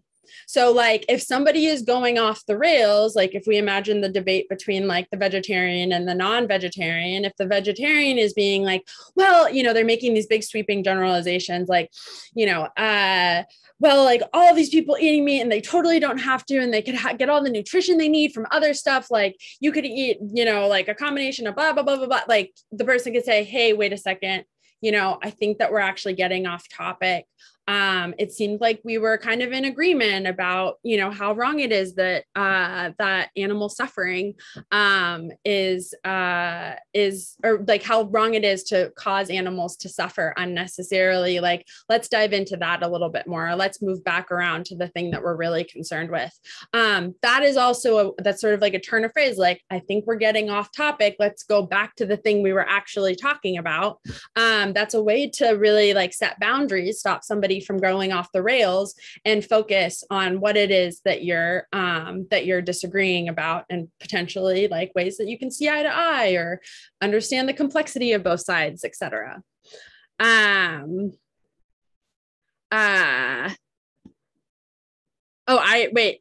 Kaden, what is that you're referencing? That was a while back. That was when you were saying about writing, like trying the assignment before asking you questions. Oh yeah. I mean, I think I've said it to like a bunch of people in the class. That's a really like, and yeah. So if you've had that experience with me, or if you kind of understood where I was coming from on that, like, that's a really great way to understand sort of what is involved with slowing down and listening. Like, really, it's one thing to hear the words coming out of another person's mouth. It's very much another thing to write down your own understanding of it. And that's a really great way to sort of give people an opportunity to clarify some things that maybe got missed. Okay, so now what you're going to do is question number 8 on the in-class writing reflection. I'm going to put you into groups. We'll go for 15 minutes.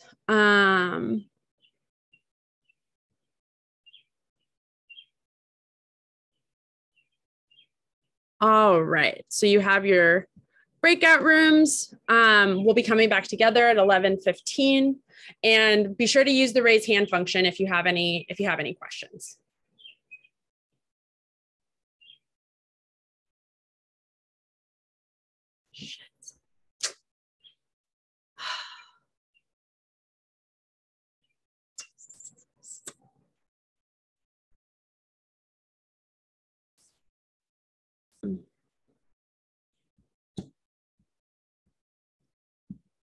Okay, so just real quick, because we don't have too much more time to spend on this, but it is an important thing. Like, it really, if you weren't able to come up with two that are different than the examples that I gave you, it's going to be really important for you to think through those.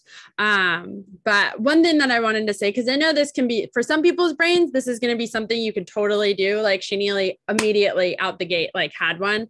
Other people, and I am more in the other kind of category, I'll be kind of deer caught in headlights a little bit. Like, wait, I don't understand. I can't, drawing a full-on blank with how you would go about, like, what would I say? You need to be in the conversation.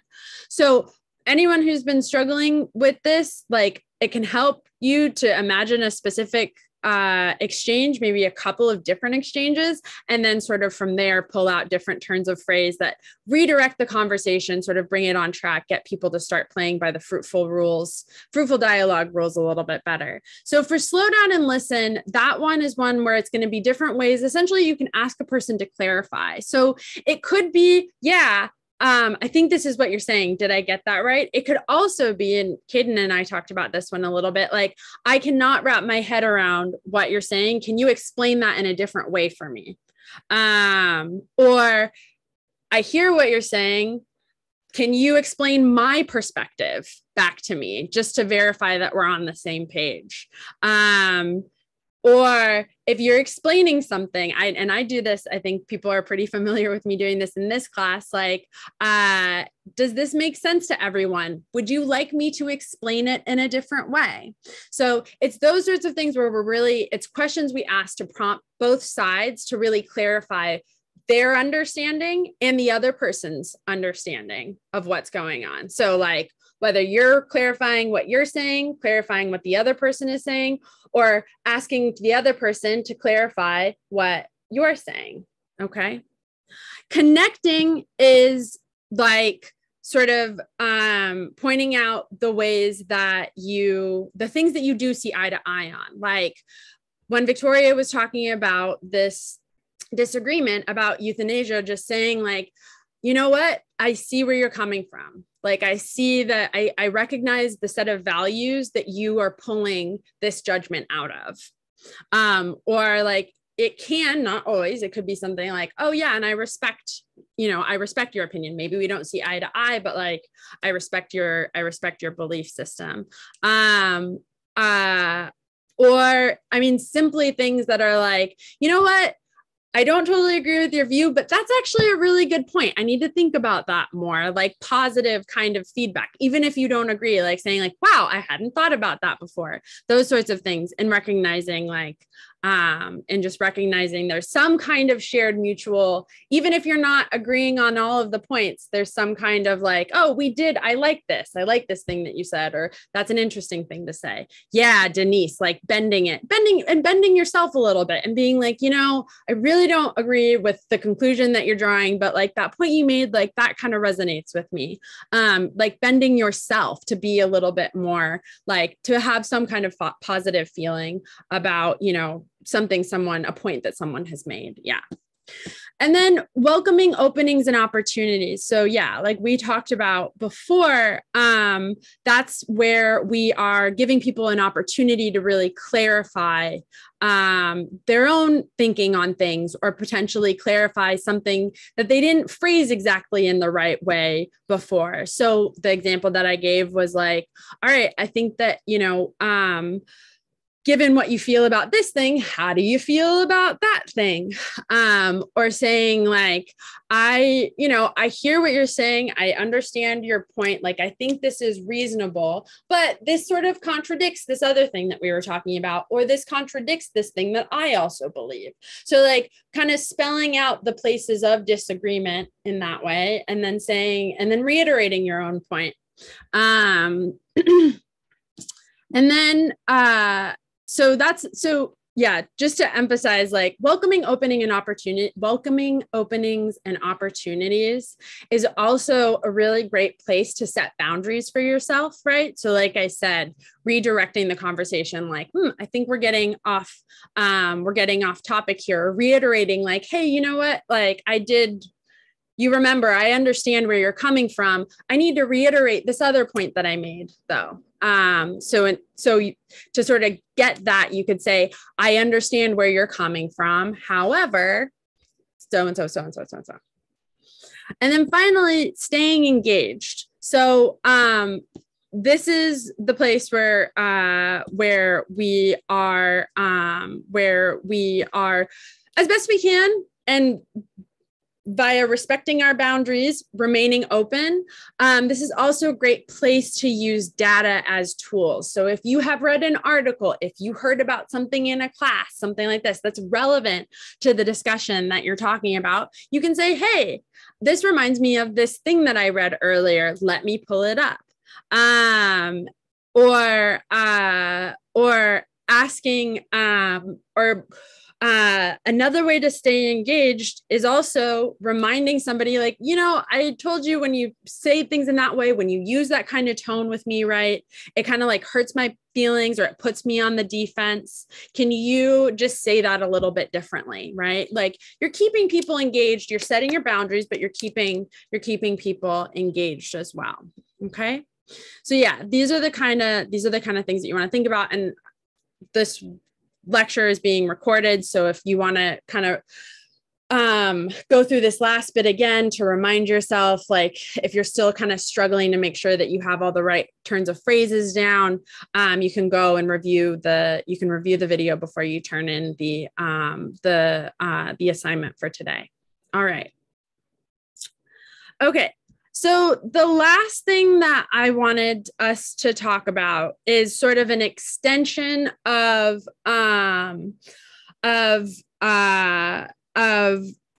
turns of phrase in helping us continue to follow the rules for a fruitful dialogue. So like you noticed in some of the turns of phrase that I was talking about, like, you know, a way to connect is just to simply point out that that someone like, oh, that's an interesting point. I hadn't thought about that before, right? That's not a question though. There were other examples, other turns of phrases that I gave as examples, and I know probably many of you did, that did involve questions. And those kinds of questions, the turn of phrase questions that help bolster the rules for a fruitful dialogue, those are what we might call genuine questions. So those are questions that are asked in the real spirit of curiosity and a sincere interest in hearing the answers, okay? So when those kinds of questions get asked, even if a person's a little bit frustrated, like, I cannot wrap my head around this thing that you're saying, can you please explain it differently? That's a genuine question. It's a genuine, invested, like, I really want to know, please re-explain, right? That contrasts what we might call rhetorical or leading questions. Those are the questions where people already have a set answer in their mind, right?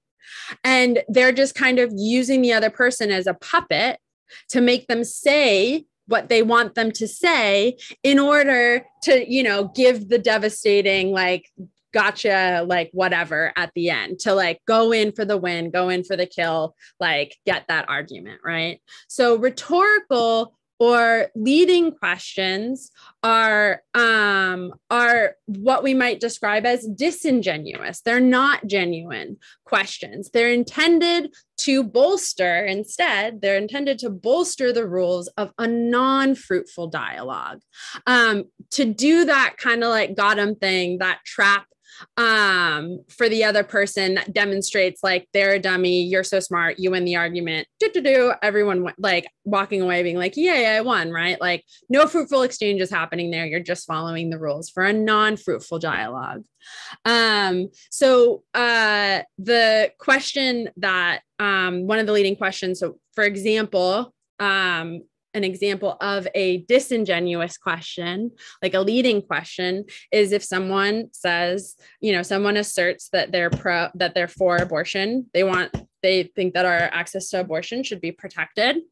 And then the person who is anti-abortion access asks a leading question like, so you're supportive of the murder of children, right? Like they really like framed it in this way where it's a very uncharitable depiction of what this idea of abortion access looks like, and then just says like, oh, well, that's all it is. So you can see there that no matter what the person answers, because of the way that the leading question is framed, like there's no, you know, like, because it's a yes or no question, right?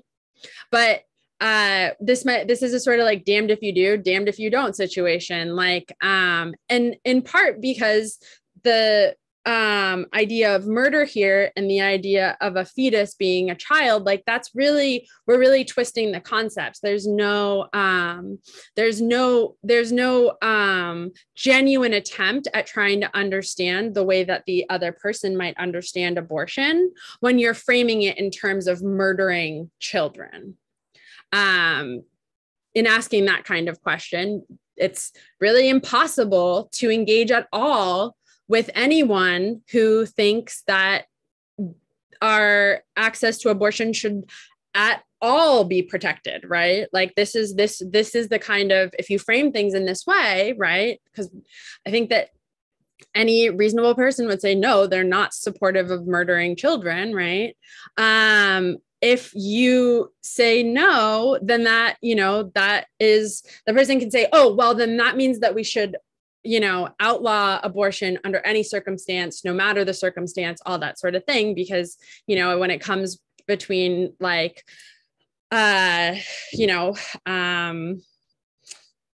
deciding, we have a young kid that gets pregnant, and as a result of being raped, right? Like they're, if we're, sort of weighing against like, should we, the way that this person's phrasing it, murder a child, or should we like let this kid like terminate the pregnancy? Like when we weigh it in that way, it's really leaning heavily on the other side, because it drastically misunderstands like what like the medical definition of like what is actually happening in that type of situation. Okay, so just really quickly,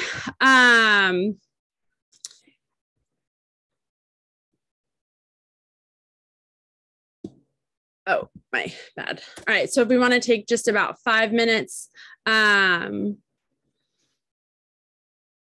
to answer these last couple of questions. And these can just really be based off of what I've said, like your immediate reaction. Don't worry about making the answer perfect.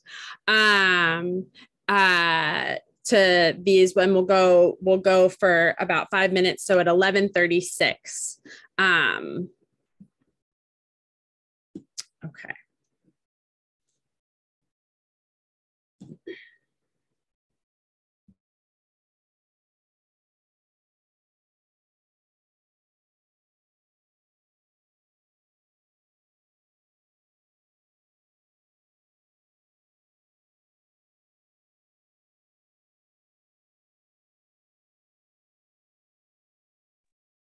Professor, I'm confused.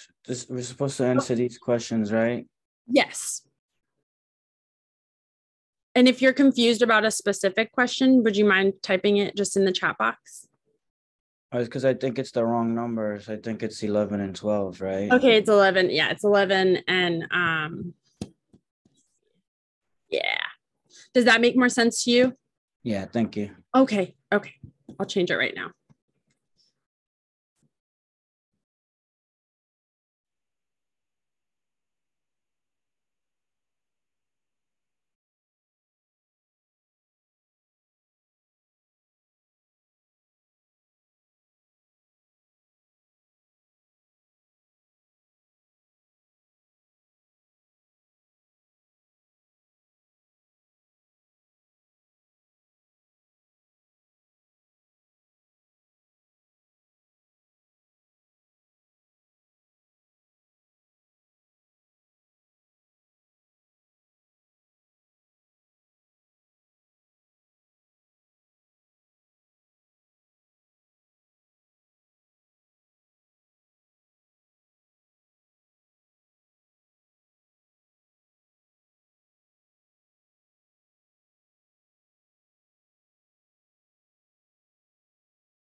So this is just a 1 minute warning.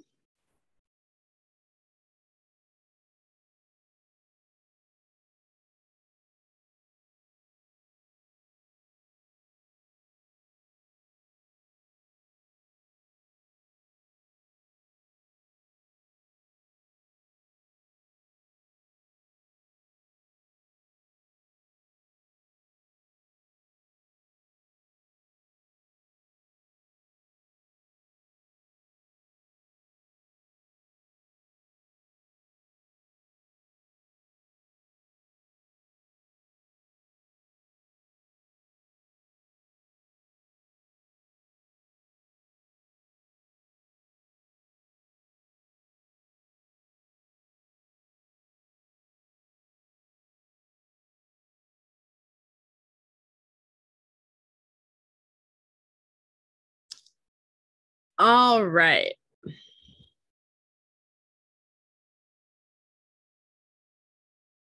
So, actually, yeah.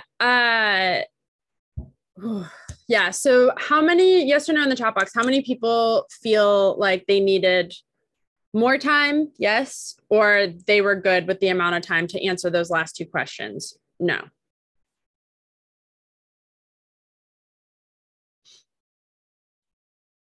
Everybody. So did you have enough? No.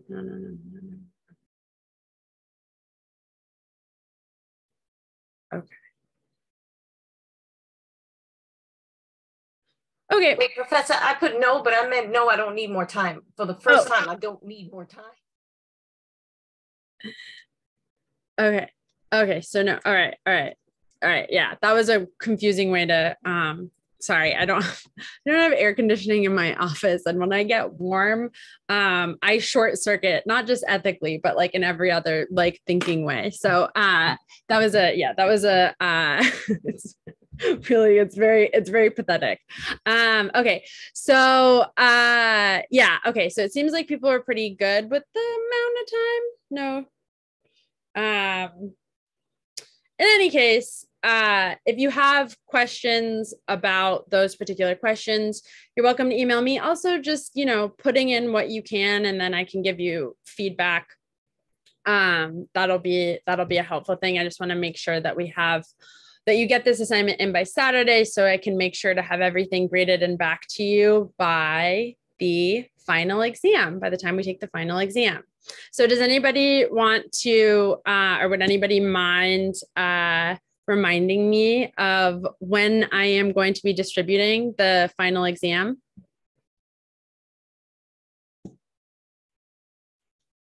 I believe you said, I'm sorry, I didn't raise my hand. I believe you said the 19th, either in the morning or the 18th in the evening. Yes.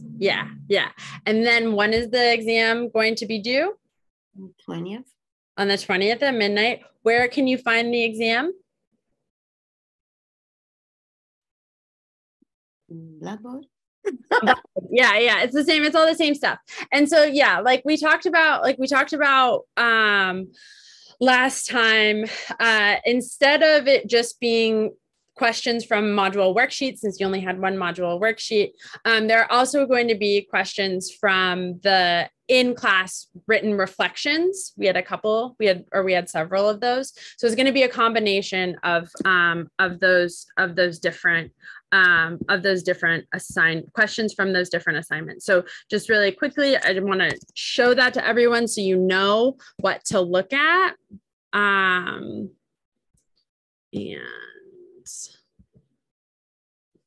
so it's only going to be from worksheets after the midterm exam. So this is not a comprehensive exam. So from module 4, so you're going to want to look at module 4 worksheet, my comments on your module 4 worksheet, your written or the written reflection for what's my role in changing the system. And additionally, module 5, your in-class written reflection for the the past 2 weeks. So essentially it was just, you had the time in class to do what you would have done on the module worksheet. I just found that, yeah, you all have been doing a really great job. I think that maybe not giving everybody the chance to overthink things was possibly like something that was just like really helpful for a lot of people in the class. So yeah, it was that went really well. Yeah. So again, the module question. So you want to look at the module 4 worksheet, written reflection, the written reflection from what's my role in changing the system, as well as the written reflection from this week. Yeah, Tinika. So today's our last day meeting, correct? Yes, this is our very last class. I mean, obviously, I will be available over email and those sorts of things. If you have any issues with stuff, but yeah. Did any actually raise your hand if you wanted to speak with me after class?